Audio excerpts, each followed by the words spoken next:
Hello friends, welcome back to Easy Learning. Today I have got a quick fix for a common problem. When your dates just don't look right in Excel, let's jump right in.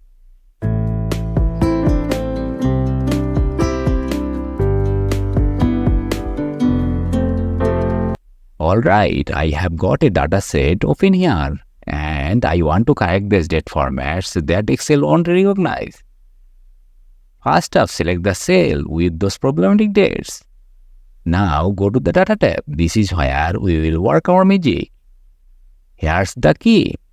Click on Text to Columns. This tool helps convert text to actual dates. In the wizard that pop up, choose Delimited and click Next. Easy, right?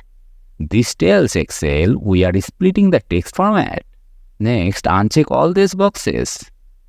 We are not splitting by commas or spaces here, just reformatting your dates. Now hit Next. This part is crucial. Choose Date, then select the format that matches your data.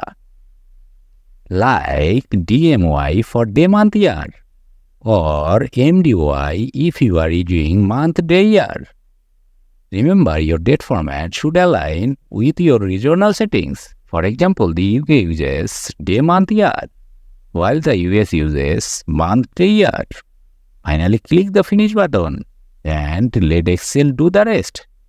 Look at that, your dates are now all set and properly formatted. And there you have it, problem solved in just a few clicks. If you found this video helpful, please like, share and subscribe to Easy Learning for more quick Excel tips. Thank you.